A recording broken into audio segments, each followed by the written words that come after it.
మొత్తాన్ని కూడా తునాతునకలు చేసి ఈ రాష్ట్రంలో తెలుగుదేశం పార్టీ వాళ్ల కనుసన్నల్లో పోలీసు వ్యవస్థని మసిరెట్టుగా చేసుకోవటం ద్వారా ఇవాళ ప్రజలకి పోలీసు వ్యవస్థ అంటే ఒక భయం. పోలీసు వ్యవస్థలోనే కొంతమంది పోలీసు అధికారులంటే జుగుప్స. ఓవరాల్ గా లా అండ్ ఆర్డర్ అంటే నమ్మకం లేనటువంటి ఒక వ్యవస్థగా ప్రజల మధ్యలో నాటుకుపోయిన పరిస్థితులు. రెడ్ బుక్ రాజ్యాంగంలో అసలు మహిళలకి ఈ రాష్ట్రంలో రక్షణ లేకుండా పోయినటువంటి పరిస్థితులు వచ్చినాయి. చంద్రబాబు నాయుడికి ఓటు ద్వారా లేదా కొంతమంది చెప్తున్నట్టు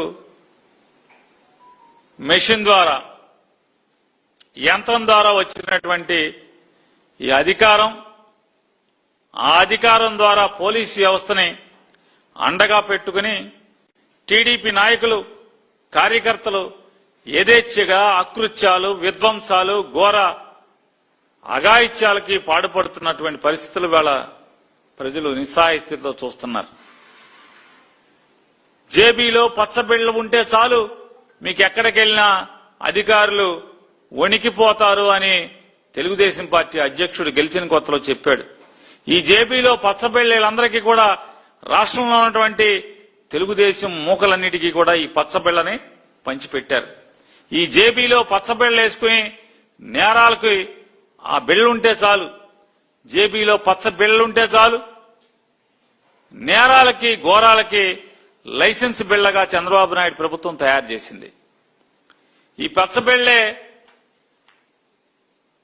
టీడీపీ పార్టీ సప్లై చేసినటువంటి ఈ పచ్చబిళ్ల పోలీసుల్ని నిశ్చేష్టులుగా ఉండటానికి ఒక తావీదుగా తెలుగుదేశం పార్టీ కార్యకర్తలందరూ కూడా అలవాటు పడటం జరిగింది.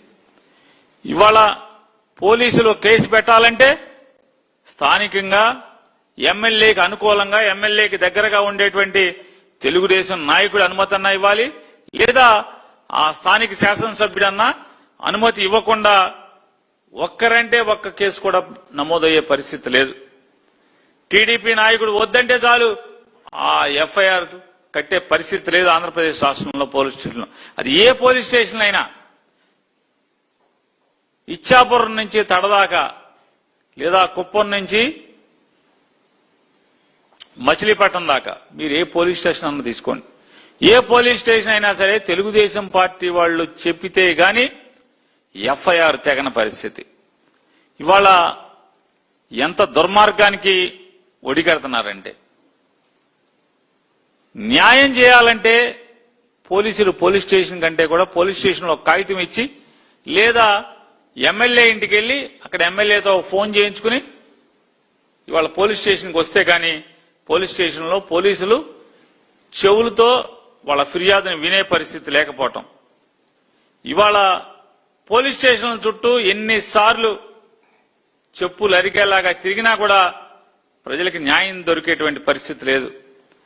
పోలీసుల దగ్గర స్పందన రావాలంటే తెలుగుదేశం పార్టీ వాళ్ళు ఫోన్ చేయాలి, లేదా ఎమ్మెల్యే ఫోన్ చేస్తే గాని పోలీస్ స్టేషన్లో ప్రజలకి, సామాన్యులకి న్యాయం దొరకనటువంటి పరిస్థితులు ఇవాళ ఆంధ్రప్రదేశ్ రాష్ట్రంలో గడిచిన 2 ఏళ్ల నుంచి మనం చూస్తున్నాం.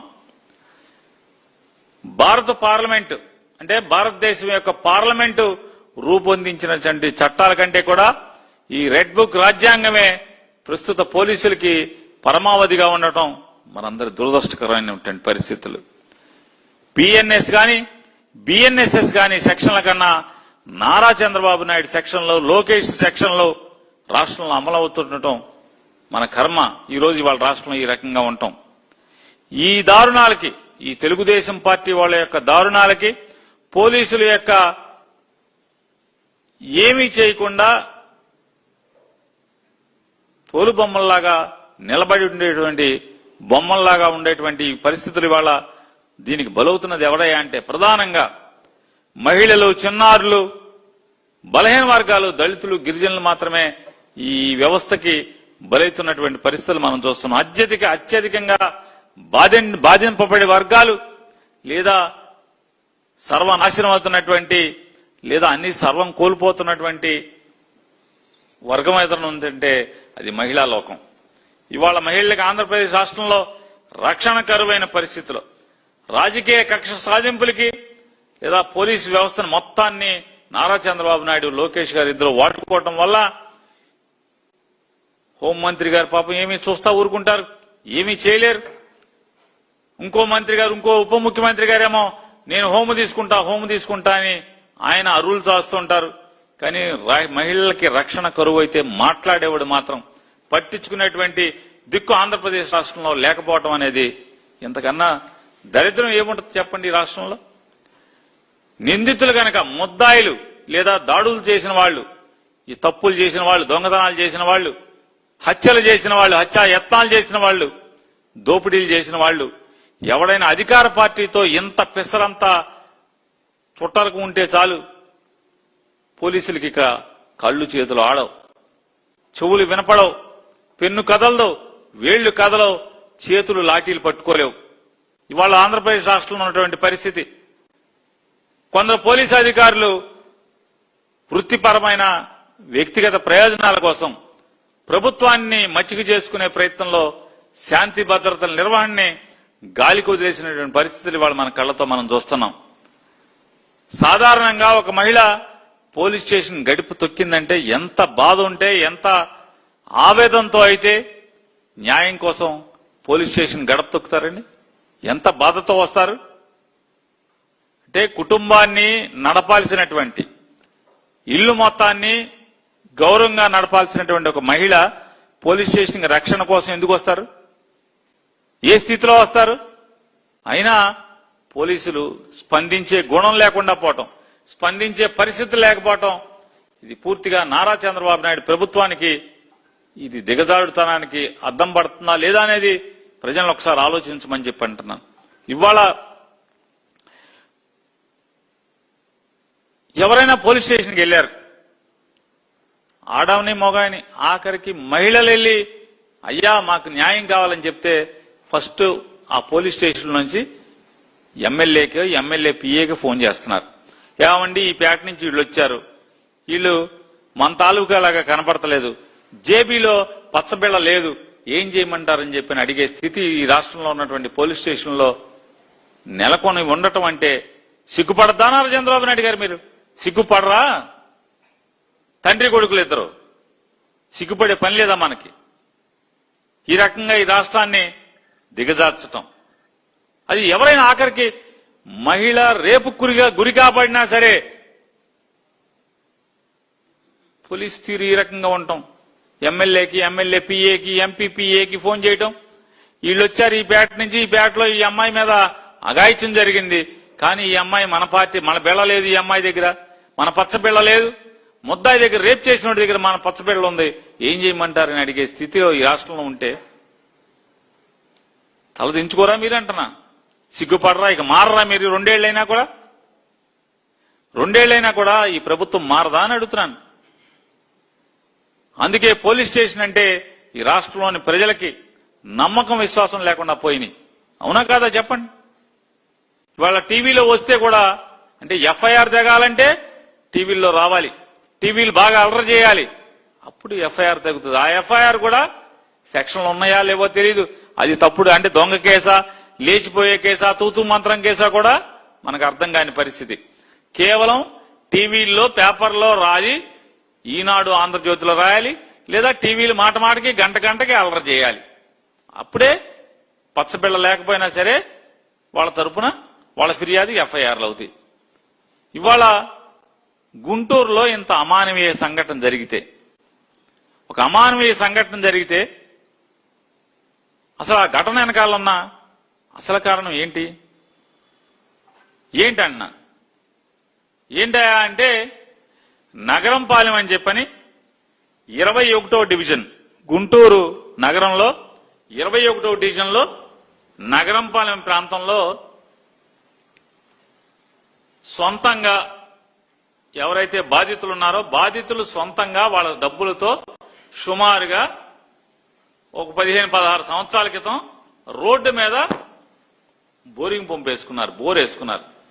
ఆ బోర్ వేసుకుని ఆ ఇంటి ముందు పక్కనోళ్ళు ఆళ్ళీళ్ళు ఆ చుట్టుపక్కల ఉన్నటువంటి 2-3 ఇళ్ళు 4 ఇళ్లలో మున్సిపాలిటీ నీళ్లు రాకపోతే గనక అందులోంచి ఆ బోర్లోంచి నీళ్లు వాడుకుంటున్నారు. ఎప్పటి నుంచి? 2009-10 సంవత్సరం నుంచి 2009-10 సంవత్సరంలో ఆ బోర్ వేసుకున్నారు. అప్పటి నుంచి ఇప్పుడు దాకా వాడుకుంటూనే ఉన్నారు.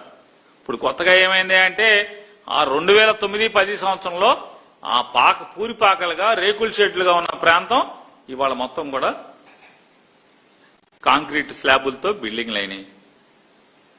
అందరూ రెక్కల కష్టంతో రూపాయి దాచుకుని ఎంతో కొంత బ్యాంక్ లోన్లు తెచ్చుకుని బిల్డింగ్లు కట్టుకున్నారు. సిమెంట్ రోడ్లు అయినాయి. అయినా మంచినీళ్లు మున్సిపాలిటీలో తాగునీళ్లు ఎప్పుడైనా ఇబ్బంది వస్తే ఆ బోరే వాడుకుంటున్నారు. ఇవాళ ఏంటి అంటే ఆ బోర్ రిపేర్ వచ్చిందంట. రిపేర్ చేయించుకుంటుంటే ward Telugu Desam division secretary president secretary ఇద్దరూ కలిసి చెరొక 5,000 10,000 రూపాయలు ఇమ్మని డిమాండ్ చేశారని చెప్తున్నారు బాధితులు. సొంత బోరింగు వాళ్ళ ఇంటి బయట వేసుకుని దాన్ని రిపేర్ చేసుకుంటాకి 10,000 రూపాయలు, డివిజన్ ప్రెసిడెంట్కి 5,000, డివిజన్ సెక్రటరీకి 5,000, ఇద్దరికి చెరొక 5,000 ఇమ్మని చెప్పి డిమాండ్. వీళ్ళు మేము ఇవ్వమని చెప్పారు. చాలా ప్రభుత్వాలు అయిపోయినాయి. కాంగ్రెస్ అయిపోయింది, తెలుగుదేశం అయిపోయింది, వైసీపీ అయిపోయింది. ఇన్ని ప్రభుత్వాల్లో ఏనాడు మేము రిపేర్ చేసుకుంటే ఎవరికి డబ్బులు ఇవ్వలేదు. మీకు డబ్బులు ఇవ్వడం ఏంటి? మేము కూడా ఆ పచ్చ బిళ్ళే మా దగ్గర కూడా ఉంది, మేము కట్టాల్సిన పని లేదని చెప్పారు. నీ దగ్గర పచ్చ బిళ్ళున్నా ఏ బిళ్ళున్నా సరే నాకు డబ్బులు కట్టాల్సిందే, నేను డివిజన్ ప్రెసిడెంట్ని, నేను డివిజన్ సెక్రటరీని అని చెప్పి వాళ్ళు దబాయించి డిమాండ్ చేశారు. వీళ్ళు మేము కట్టమని చెప్పారు. రిపేర్ మొదలెట్టారు. రిపేర్ మొదలెడితే వెంటనే ఏం చేశారు? మున్సిపాలిటీకి ఫిర్యాదు చేశారు. మున్సిపాలిటీ నుంచి ఏఈ వచ్చాడు. మున్సిపల్ ఏఈ వచ్చి ఇది మాకు చెప్పకుండా మీరెట్ట రిపేర్ చేస్తారు? వీళ్ళ నాన్నగారు ఆస్తి, మున్సిపల్ ఏఈ గారు నాన్నగారు ఆస్తి ఆ బోరు. సిగ్గు శరం లేదు మున్సిపల్ అధికారులకి. జనం సొమ్ము జీతం తీసుకున్నారా? తెలుగుదేశం పార్టీలో జీతాలు తీసుకున్నారా? సిగ్గులేని ఏఈలు మీరు. వెళ్ళాడు మాట్లాడతాడు, నా దగ్గర వీడియో ఉంది, కావాలంటే వేస్తా. ఏం మాట్లాడుతున్నాడు చంద్రబాబు నాయుడు గారు? నీ సూక్తి ముక్త వాళ్ళు చెప్తుగాను. ఇప్పుడు ఏఈ చెప్తాడు, ఏమంటాడు? కుదరదు, ఈ బోరు పూర్తి చేయండి. ఆ తెలుగుదేశం డివిజన్ ప్రెసిడెంట్ చెప్తాడు, ఏఈతో ఆదేశాలు ఇస్తుంటాడు. ఎవడీడు? పోనీ గెలిచాడా? కార్పొరేటరా? అధికారా? తెలుగుదేశం డివిజన్ ప్రెసిడెంట్ అంట. కుదరదే, మీరు ఏఈ గారు మీరు వెంటనే ఈ బోర్ని కాంక్రీట్ వేసి పూర్తి చేయండి అంటున్నాడు. ఆ బోర్ని కాంక్రీట్ వేసి పూర్తి చేయండి అంటున్నాడు. అక్కడ జరిగినటువంటి గొడవ అవ్వగానే ఆ అమ్మాయిని కొట్టారు. బాధితురాలను ఎప్పుడు కొట్టారు? 15వ తారీఖు మధ్యాహ్నం 2 గంటలకు కొట్టారు. 15వ తారీఖు మధ్యాహ్నం 2 గంటలకు కొడితే పోలీస్ స్టేషన్కి వెళ్లారు. పోలీస్ స్టేషన్కి వెళ్లి అయ్యామండి నా చేతులు చూడండి దెబ్బలు ఇగో అని చెప్పి చూపించారు. పోలీసులు స్పందించలేదు. 15వ తారీఖు మధ్యాహ్నం 2 గంటలకు వెళ్తే స్పందించలేదు. అలాగే కూర్చున్నారు. మొగుడు అంటే భార్య, భర్త, కొడుకు ముగ్గురు కలిసి కూర్చున్నారు పోలీస్ స్టేషన్ లో. కూర్చుని రాత్రి సాయంత్రం 6-7 అయిపోయింది. అయిపోతే భార్య మనకు అన్నం తినాలి కదా, నువ్వు ఇంటికి వెళ్ళి వంట చేయి, ఏం చేస్తాం, పోలీస్ స్టేషన్ లో కేసు కట్టించావు వస్తా, నా దగ్గర కూడా పచ్చబిళ్ళ ఉంది, నాకన్నా పెద్ద బిళ్ళలు వాళ్ళిద్దరి దగ్గర ఉన్నాయంట, ఈ కేసు కడతలేదు, మీరు పదండి ఎట్టగొట్ట నేను పోలీస్ స్టేషన్ ఉంటానని చెప్పని బాధితురాలి భర్త పోలీస్ స్టేషన్ లో ఉండిపోతే కొడుకు భార్య కలిసి మోటార్ సైకిల్ వేసుకుని నగరంపాలెంలో వాళ్ళ ఇంటికి వచ్చి మోటార్ సైకిల్ బ్రేక్ వేశారు.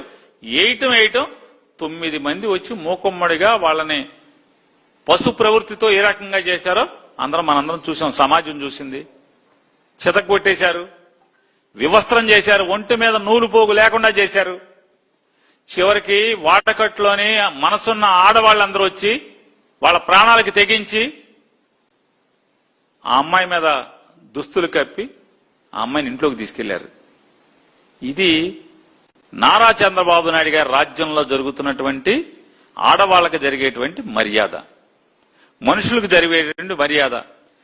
గతి లేక ఆ అమ్మాయి ఆత్మహత్య చేసుకోకుండా, ఆ బాధితురాలు ఆత్మహత్య చేసుకోకుండా మళ్లీ పోలీస్ స్టేషన్కి వెళ్లారు చంద్రబాబు నాయుడు గారు. మళ్లీ ఇలా జరిగిందని చెప్పి పోలీస్ స్టేషన్కి వెళ్తే కూడా మీ పోలీసులు స్పందించలా. మీ సిఐ స్పందించలా, ఎస్ఐ స్పందించలా, మీ గుంటూరు సిపి లేదా గుంటూరు ఎస్పీ స్పందించలా. స్పందించకపోతే 15వ తారీఖు 2 సంఘటనలు జరిగితే స్పందించకపోతే 16వ తారీఖు సాయంత్రం మీ ఎమ్మెల్యే గారు చెప్తుంది 16వ తారీఖు సాయంత్రం అని చెప్పి, మీ సిఏ గారు చెప్తున్నాడు 16వ తారీఖే ఎమ్మెల్యే గారు పిటిషన్ ఎండార్స్ చేసి నాకు పంపించారు అని చెప్తున్నారు. ఏం చెప్తున్నారు? సిఏ గారు ఏం చెప్పాడు? ఎమ్మెల్యే గారు ఎండార్స్ చేసినటువంటి ఫిర్యాదుపై విచారణ చేసి ఎఫ్ఐఆర్ కట్టాం అని సిఏ గారు చెప్తాడు. నగరంపాలెం సిఏ గారు ఎప్పుడు? 16వ తారీఖు ఎఫ్ఐఆర్ కట్టాండి. ఇది ఎఫ్ఐఆర్, ఇది ఎఫ్ఐఆర్. 16వ తారీఖు డేట్ వేశాడు. ఉదయం 11 గంటలకి ఎఫ్ఐఆర్ కట్టామని చెప్తాడు. 11 గంటలకి, 16వ తారీఖు 11 గంటలకి. సంఘటన 15వ తారీఖు జరిగిందని చెప్తాడు. సంఘటన 15వ తారీఖు జరిగితే 16వ తారీఖు ఎఫ్ఐఆర్ కట్టామంటాడు. కానీ అరెస్ట్ చేయడు ఎవరిని. ఆ ఎఫ్ఐఆర్ కూడా నారా చంద్రబాబు నాయుడు గారు మీరేం చెప్తున్నారు? ఫస్ట్ లోకేష్ గారు స్పందించారు. ఏమని స్పందించారు? ఎన్ని గంటలకి? 10:44, జూలై 18వ తారీఖు 10:44 లోకేష్ గారు స్పందించాడు. ఏమంటాడు? Absolutely shocked. లోకేష్ గారు షాక్ అయ్యాడు. మరి బయటకు వచ్చాడు, ఇంకా బయటికి రాలేదు. Absolutely shocked and outraged by the horrific incident in Guntur. అంటే భరించాలన్నటువంటి హృదయ విదారకమైనటువంటి ఆ సంఘటనతో నేను షాక్ అయిపోయాడు. అబ్సల్యూట్లీ, ఖచ్చితంగా, అసలు మామూలుగా దారుణంగా షాక్ అయిపోయాడు. ట్రీట్మెంట్ చేయించుకుని బయటకు వచ్చి ఉంటాడు. షాక్ అయిపోయాడంట.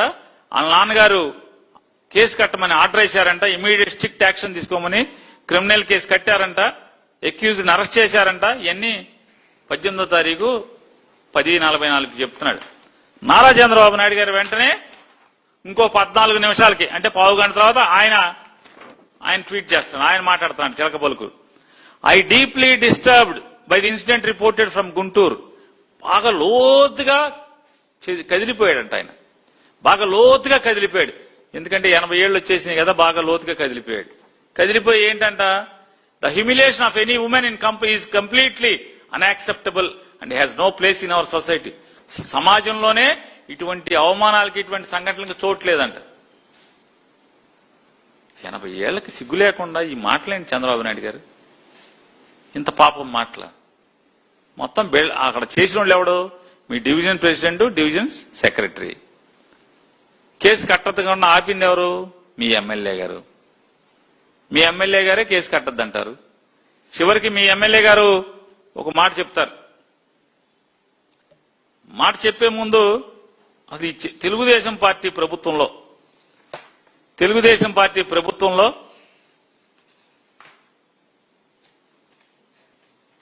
ఏం జరుగుతున్నాయో, అలా అకృత్యాలు ఏం జరిగినాయో ఒకసారి మాట్లాడుకునే ముందు, వీళ్ళిద్దరు తండ్రి కొడుకులు భాగవతం అయిపోయింది కదా, అయ్యాక ఒకసారి ఎమ్మెల్యే గారు, సిఏ గారిది ఉందా మన దగ్గర?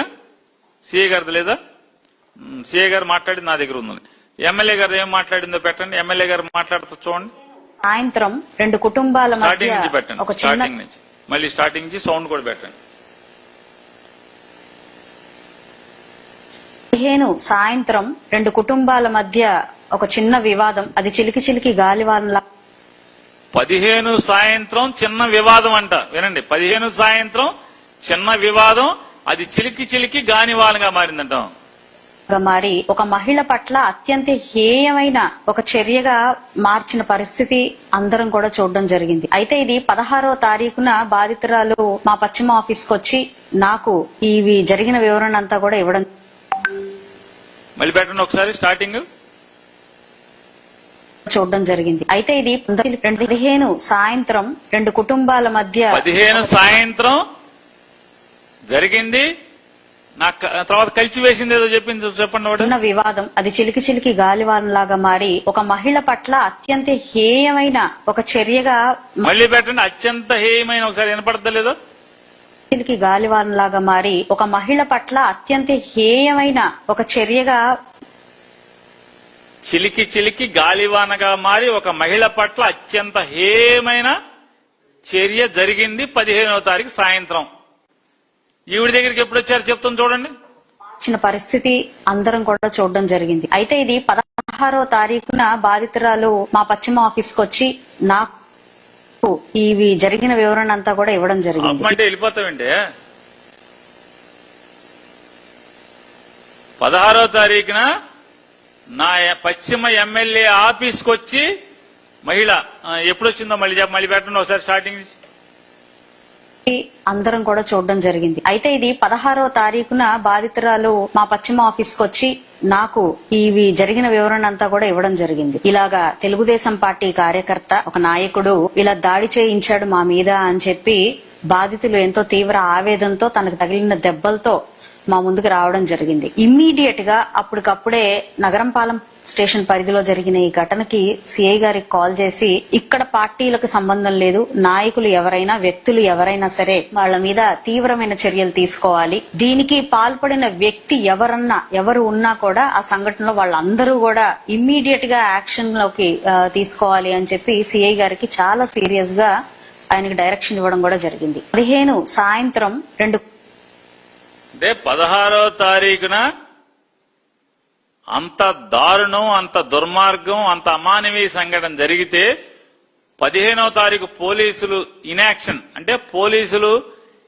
నిశ్చర్యల వల్ల దానికి ప్రధాన కారణం, మూల కారణం పోలీసులు ఎందుకు కదలట్లేదు అనేది ఆ బాధితులకి అర్థమై ఎమ్మెల్యే గారింటికి మర్నాడు 16 సాయంత్రం ఆవిడ చెప్పారు, ఇంకో వీడియోలో ఉంది, 16 సాయంత్రం అంగన్వాడీ మీటింగుల తర్వాత నన్ను కలిశారు, వాళ్ళ కొడుకు ఒక వీడియో చూపించాడు, అప్పుడు నేను కదిలిపోయాను, వెంటనే పోలీసులు కేసు కట్టాను అన్నారు. సిఐ గారు ఏం చెప్పారు, ఎమ్మెల్యే గారు అర్జీ మీద ఎండార్స్ చేసి పంపిస్తే నేను విచారణ చేసి ఎఫ్ఐఆర్ కట్టాను అన్నారు. అంటే ఏంటి, నారా చంద్రబాబు నాయుడు గారు, లోకేష్ నాయుడు గారు, సమాజం చూస్తుంది, నిజం నిలకడ మీదైనా తెలుస్తుంది.